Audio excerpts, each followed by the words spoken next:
Guys welcome back again to my channel Tanmay Dhonde blogs. So guys हम लोग जाने वाले हैं मेरे गांव नयालगढ़ झोपड़ों जो खंडा के आगे पड़ता है। तो गाइज हम जाएंगे मंदिर भी जाएंगे गाइज, हम धामकेश्वर महादेव जी के मंदिर में। ठीक है ना गाइज, पूरा मैं आपको वहाँ का टूर करवाऊँगा, तो आपको मेरे साथ बना रहना पड़ेगा और उसके लिए आपको मेरे चैनल को लाइक करना पड़ेगा, शेयर करना पड़ेगा, सब्सक्राइब करना पड़ेगा। और चलिए हम चलते हैं। सो गाइस फाइनली फिलहाल हम पहुंच चुके हैं यहाँ पर। अब हमें कार आएगी पिक करने फटाफट से, तो आगे होगी गाइस, तो देखते चलो आगे बढ़ता है तब तक। ठीक है गाइस, सो चलो बढ़ते हैं आगे की तरफ।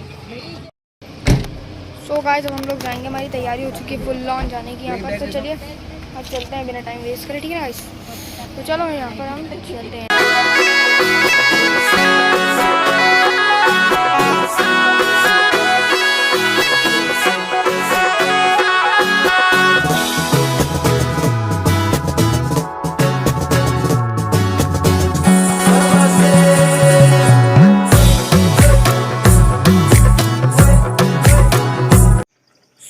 जैसे आप लोग देख सकते हैं यह है धामकेश्वर मंदिर का गार्डन। यहाँ बहुत सारे पेड़ हैं, यहाँ पर बहुत सारे सुंदर सुंदर वृक्ष लगे हुए हैं। और गाइस ये देख सकते हो आप, केले के पेड़ यहाँ पर हैं और यहाँ बहुत सारे सुंदर फल और फूल भी हैं गाइस। तो चलो जैसा आप लोगों ने देखा भी धामकेश्वर का गार्डन, चलिए बढ़ते हैं आगे की तरफ।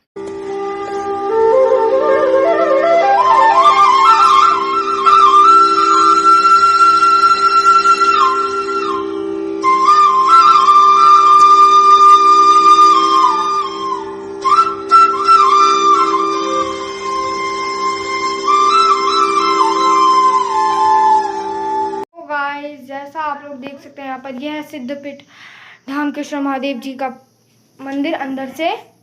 ऐसा आप लोग देख सकते हैं, यहाँ पर आप शिवलिंग देख पा रहे होंगे। जैसा आप लोग देख रहे होंगे यहाँ पर ये शिवलिंग है और ये अंदर का पूरा कमरा है यहाँ का, आप लोग देख रहे हो जैसे गाइस। तो चलो गाइस आगे का भी मैं आपको दिखाता हूँ पूरे मंदिर का। और चलिए हम बढ़ते हैं आगे की तरफ।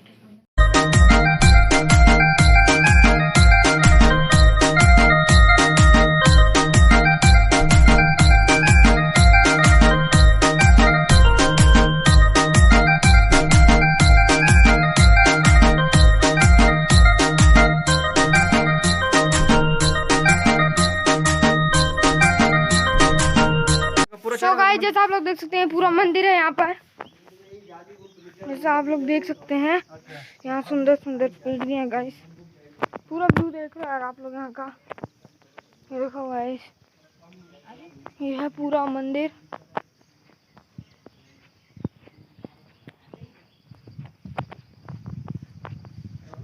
आप लोग खुद देख रहे हो गाइस, पूरा मंदिर है यहाँ पर।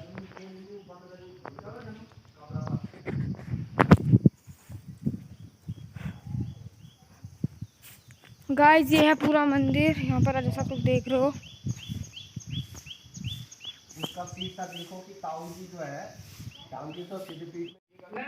सो गाइस हम पापा से कुछ यहाँ पर सवाल पूछेंगे इस मंदिर के बारे में, तो चलिए पूछते हैं। गाइस अब हमें पापा कुछ बताएंगे इस मंदिर के बारे में, तो चलिए देखते हैं क्या बताते हैं।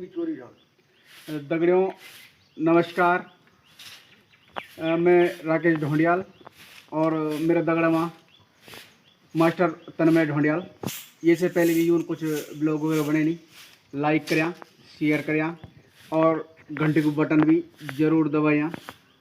आज हमारा टूर अपना ज्येष्ठ भ्राता श्री मोहनचंद ढोंडियाल जी का साथ धामकेश्वर सिद्धपीठ माँ यखम थोड़ा बहुत फूल प्रसाद चढ़ाना वास्ता हम लोग यखम यहाँ छा। तो आप लोग जनी जनी ब्लॉग बन लो, आप तो पूरा दिखाई जाला सीरा नेल गदोलियों और जो भी जगह छन पुरानी, तो आप लोगों से दिखाई जाली। दगड़ियों आप लोगों से विनम्र निवेदन च सादर प्रणाम करदा। जब भी आप लोगों से समय मिल दो अपना घर बोन कर दरा। जै जगह में चंचक भी बैठ छा आप लोग, तो घरों में अपना देवी देवताओं में पूजा पाठ करा और जन भी जय भी समय का अनुसार आप अपनों समय देखते जरूर गंवाएला और अपना सिद्धपीठ धामकेश्वर महादेव मंदिर थे अपना हाथ जोड़ी दे जयला, क्योंकि ये मंदिर है जो हमारी उच्च पुरानी कृपा सब लोगों पर छईराली, बहुत बहुत शुभकामनाएं और बहुत बहुत हार्दिक अभिनंदन करदा। एक बार सिद्धपीठ धामकेश्वर महादेव की जय हो। सो गाइस, ये है मेरे ताऊ जी श्री मोहन चंद्र ढोंडियाल जी। तो इनसे कुछ सवाल पूछेंगे। तो ताऊ जी, इस मंदिर के बारे में हमें कुछ बताइए आप। ये जो है तन्मय तन्नू बेटे, ये मंदिर बहुत पुराना है और जो है धामकेश्वर महादेव सिद्धपीठ नाम से जो है ये प्रसिद्ध है। और ये पर्चाधारी मंदिर भी हुआ करता था किसी ज़माने में। यहाँ जो है जोगी और जोगनी जो है बहुत सारे रहते थे यहाँ, और काफ़ी चहल पहल होती थी। और यहाँ पर जो सिंचित क्षेत्र हैं जिनको सेरा बोलते हैं, तो वो एक यहाँ पे पौराणिक हैं और उनको शिवजी का क्षेत्र कहा जाता है। तो इस उपजाऊ ज़मीन में और सिद्धपीठ होने के नाते चूँकि शिवजी पर्चाधारी हैं, तो यहाँ पर जो है लहसुन, प्याज और कोई लस्त पस्त का जो है कार्य यहाँ नहीं होता था और अभी भी नहीं होता है। और प्याज लहसुन यहाँ बिल्कुल नहीं होता है, जो है सेरे में, सिंचित क्षेत्र में वर्जित है बिल्कुल। और अगर कोई उस चीज़ का उल्लंघन करता है तो उसको ज़रूर जो है धामकेश्वर महादेव उसकी सज़ा देते हैं। एक बार जो है किन्हीं गांव, हमारे गांव के लोगों ने न्यालगढ़ से या चढ़ीगांव झोपड़ों से किसी ने कहा कि नहीं भाई, एक बार देखते हैं कि प्याज लगा के देखते हैं, क्यों नहीं होता, हम लगाते हैं। तो उन्होंने जिद में जो है प्याज लगा दिया। तो प्याज की फसल बड़ी हरी भरी हुई, लेकिन जब प्याज निकलने का समय आया तो उस टाइम सारा प्याज गायब हो गया। और जो सिंचित क्षेत्र के मध्य, शेरों के मध्य एक बहुत बड़ा, कम से कम 1 क्विंटल जो है वेट का जो है प्याज वहाँ पे पैदा हुआ, 1 क्विंटल, और सारा प्याज जो है पूरे खेतों से गायब हो गया। तो लोगों ने कहा भाई कि जो है मान्यता तो है, तो इस वजह से जो है शिव जी रुष्ट हो गए हैं, इस तरह से जो है ज़बरदस्ती किया आप लोगों ने। तो अब ये हुआ कि भाई इस प्याज को थोड़ा थोड़ा शेयर कर लेते हैं सभी के साथ, बांट देते हैं, इसका एक प्रसाद बांट देते हैं। तो अब उस प्याज को काटेंगे कैसे, छोटे कटेगा नहीं, कम से कम 1-2 क्विंटल प्याज होगा। तो फिर लोग कुल्हाड़ी लाए और जैसे एक कुल्हाड़ी उस पर मारी गई, तो वो जो उस पर जैसे एक कुल्हाड़ी लगी तो उसकी जो धार आई, वो जैसे मनुष्य का खून होता है, इसी तरह से उसकी जो है जल धाराएँ, मतलब जो है खून की धाराएँ बह गई है। और लोगों ने जो है शिव जी को नतमस्तक किया और शिव जी से माफ़ी मांगी कि हम फ्यूचर में, भविष्य में कभी भी ऐसे दुस्साहस नहीं करेंगे। और बड़ी मान्यता था, कुछ चोरी होती थी यहाँ पे, बासमती के खेत और चावल और बहुत धंधाने से पूर्ण था इस एरिया में। तो यहाँ पे अक्सर कुछ लोग चोरी भी कर लिया करते थे। तो कुंडके होते हैं, जैसे जो है कुंडके बोलते थे उनको, कि जहाँ पर धान को काट के और उसको जो है 1 हफ्ते तक उसको रखा जाता है, एक उसको मेंढ बना के। तो अगर कोई जो है लालटेन ला करके, कोई चढ़ियाओं से आ गया, कोई न्यालगढ़ से आ गया, कहीं से आ गया, तो लोग क्या करते, चलो फलाने का वहाँ कुंडके को चोरी कर लेते हैं। तो शिव जी पे इतनी वो थी, इतने पर्चाधारी थे कि ये सपने में आते थे तुरंत, जिस आदमी का कुंडका जो है चोरी हो रहा है, कि वहाँ जाओ और वहाँ देखो कि तुम्हारे धान की चोरी होगी। तो जब तुरंत लोग आते थे तो वाकई में वहाँ चोरी होती थी। और फिर उन लोगों को लोग बुरा भला कह के उनको भगाते थे कि भाई ऐसे काम क्यों कर रहे। और एक मान्यता और है यहाँ पे कि जो है, चूँकि शिव जी का क्षेत्र है, मतलब शिव जी का क्षेत्र है, एरिया है, मतलब ये नहीं कि मतलब ज़मीन मतलब पूरी शिव जी की है, इंडिविजुअल ज़मीन इंडिविजुअल है। सपोज हमारे पिताजी का या दादा के नाम का खेत होगा तो उनके नाम का है, लेकिन जो क्षेत्र है वो जो है शिव जी का क्षेत्र है। तो यहाँ पर जो है ये होता था कि उसको अग्याल बोलते हैं, जो भी धान या जो है गेहूँ या कोई दाल वगैरह कोई इस तरह की होती थी, तो वो सबसे पहले जो है वो जो है सिद्धपीठ धामकेश्वर भगवान जी को चढ़ती थी। यहाँ पे माई लोग होती थी, जोगनी जिनको बोलते हैं, जो सन्यासिनी होती थी, वो आती थी और वो वहाँ पे अपना आशीर्वाद देके और अपने पल्लू में या जो भी उनका सामान होता था उस पर वो जो है उस चीज़ को, अग्याल को रखे और वो यहाँ लाती थी। और उसका इतना अन्न होता था कि वो जो है यहाँ पे भंडारे करती थी वो माई लोग, वो जो सन्यासिनी और जो सन्यासी जो है होते थे जो है, तो वो यहाँ पे भंडारे करते थे। यहाँ पे जो है देवी भागवत होता था यहाँ, और पूरे मतलब पूरी पट्टी के लोग जो है, पूरे कटोर चौपट्टी के लोग, नानल चौपट्टी, आपका जो है चलन चौपट्टी, बजन चौपट्टी के लोग यहाँ आते थे और भंडारा खाते थे। और एक मान्यता और थी यहाँ पे, अब तो खैर मतलब जो है जीवित सांड यहाँ पे चढ़ा करते थे, क्योंकि जो है शिव जी का क्षेत्र है और नंदी शिव जी की सवारी है। तो यहाँ पे जो है ये सांड, जीवित वाले सांड चढ़ा करते थे। और वो सांड क्या होता था कि चूँकि बहुत सारे गाँव से, चड़ी गाँव से, डोब से, आपका सिरकोट से, आपका कोटी से, कमेड़ा से, नैलगढ़ से, झोपड़ों से, खालू से, भीलगढ़ से, देवसाल से, चमराड़ा से, दाननी से वो लोग जिनकी मन्नत मांगते थे, और यहाँ पे कोई मन्नत मांग के कहते थे भाई हम यहाँ पे शिव जी को सांड चढ़ाएंगे, जीवित सांड। ये नहीं कि मतलब संगमरमर का है, नकली सांड नहीं, जीवित बिल्कुल। तो क्या होता था कि जो है यहाँ पे इतना सांड होते थे कि माई लोगों को जो है इतने सांड हो जाया करते थे कि जो सन्यासिनी होती थी, जो माई लोग होते थे या बाबा लोग होते थे, यहाँ पे गौशालाएँ उनके लिए कम पड़ जाती थी। तो वो क्या करती थी कि जो है जो अच्छे नस्ल का सांड होगा वो जो है यहाँ पे लोग कुछ चढ़ावा दे के, कोई गाँव का सब, चढ़ी गाँव को कोई सांड चाहिए चढ़ी गाँव के लिए, तो जो है वो कुछ चढ़ावा दे के उसको ले जाते थे। और सपोज एक सांड पे 2 गांव की नज़र लगी, तो कई बार क्या होता है, जिद होती थी कि नहीं जी हम ये लेंगे। माई लोगों को बोलते नहीं जी हम लेंगे। अब माई लोग बोलते थे कि भाई उसने पहले हमें वो दे दिया, चढ़ावा दे दिया, तो आपको कैसे देंगे।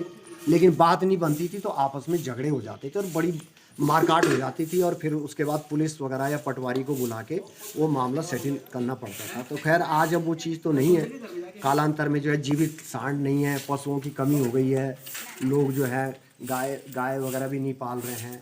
यहाँ गांव में जो है दूध की थैली ला रहे हैं, दूध की थैली के अंदर क्या केमिकल घुसे हुए हैं कुछ पता नहीं है। तो मतलब जो है जीवन से खिलवाड़ लोग कर रहे हैं, प्योर दूध नहीं पी रहे हैं, कुछ नहीं कर रहे हैं। बीमारियाँ लग रही हैं, गुर्दे की बीमारियाँ, जिनको कोई जानते नहीं था कि गुर्दे की बीमारी क्या होती है। तो वो जो है गुर्दे की बीमारियाँ, गुर्दे ख़त्म हो रहे हैं, लीवर डैमेज हो रहे हैं। तो इस तरह की दुनिया भर की बीमारियाँ लग रही हैं। अब लोग एक प्रतीकात्मक रूप में जो है संगमरमर के या पत्थर के सांड को चढ़ाते हैं। हमारी माता जी ने भी जो है कुछ समय पूर्व जो है करीब आज से 25-30 साल पहले एक संगमरमर का सांड चढ़ाया था, जिसको हमारे छोटे भ्राता हरिद्वार से लाए थे। और कुछ पूछना चाहेंगे बेटे? बहुत बहुत धन्यवाद ताऊ जी आपका। और आगे हमें कुछ पूछना होगा तो हम आपसे ज़रूर पूछेंगे। नहीं, थोड़ा एक और मेरे मन में एक चीज़ और आई कि चूँकि यहाँ पे पंडित धीरेन्द्र जी ने, वैसे उनका धन्यवाद करेंगे हम कि उन्होंने यहाँ पे काफ़ी जो है यहाँ पे कमरे बनाए, और जैसे भी उनको चंदा वगैरह मिला होगा उन्होंने यहाँ पे इसको व्यवस्थित कर रखा है। लेकिन इसका थोड़ा सा मेंटेनेंस नहीं हो रहा है, तो मुझे बड़ा दुख हुआ। मैं 2-3 बार जब गांव आया देहरादून से, तो यहाँ पे कहीं गोबर कर रखा है गायों ने, कहीं ये जो है खरपतवार हो रहा है, कोई साफ़ सफाई नहीं है, मंदिर गंदा हो रखा है। तो जब स्थान शुद्ध नहीं होगा तो जो है कैसे आत्मा शुद्ध होगी। जब कोई स्थान, आप कहीं पर भी, पहाड़ में कहावत है कि जहाँ पे बाँस वहाँ पे घास। बाँस का मतलब जहाँ पे आप रहते हैं, चाहे आप 1 घंटे के लिए रहो, लेकिन वहाँ पे घास करो। घास का मतलब उसकी साफ़ सफाई करो। तो कहने का मतलब है कि ये तो मंदिर है, सिद्धपीठ है, अगर इसकी सफाई नहीं होगी तो हमारा मन कैसे खुश होगा। वहाँ पे ढंग से दिया नहीं जलेंगे, वहाँ माचिस की तिल्लियाँ पड़ी रहेंगी, और जो है साहब वो जो बत्ती होंगी जो है उसका गुल पड़ा होगा, और इस तरह से वहाँ गंदगी होगी तो मन ख़राब होता है। तो मेरे मन में आया, मैं देहरादून से जो है 4 झाड़ू अपने साथ ले आया। तो जो है हमारे नयाल जी ने बोला कि 4 झाड़ू वहाँ मत रखो, यहाँ चोरियाँ भी हो रही हैं, क्योंकि यहाँ पर प्रॉपर कोई किसी के केयर टेकर नहीं है यहाँ पे। ये बड़ा दुख है। तो मैं एक झाड़ू लेके इसमें जो है प्रतीकात्मक हम जो है इसको बोलते हैं, पंजाबी में बोलते हैं कर सेवा, हाथों से सेवा कर रहे हैं। मैं स्वयं कर रहा हूँ, मेरे साथ थापा जी आ रखे देहरादून से ये कर रहे हैं। हमारे छोटे भाई हैं ITI में अनुदेशक श्री राकेश ढोंडियाल, वो हैं प्रतीकात्मक, उनकी पत्नी है, वो भी झाड़ू लगा रही। अभी भाई साहब भी आए हैं, थोड़ा सा आप भी थोड़ा सा लगा लो साहब, है थोड़ा प्रतीकात्मक, और इनका थोड़ा सा फोटोग्राफ भी ले लेना। और कुछ महिलाएं आई हैं चड़ी गाँव से, ये बड़े श्रद्धापूर्वक यहाँ पे जो है अपना पूजन कर रही हैं, और हम इनकी जो है मनोरथ पूर्ण हो इनके, हम ये कामना करते हैं। जय डामकेश्वर, ओम नमः शिवाय।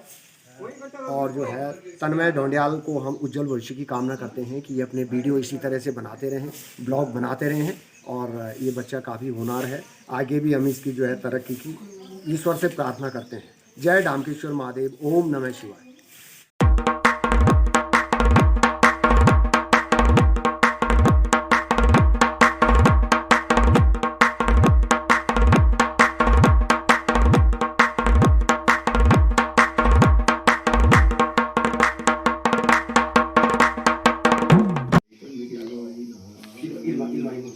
उधर से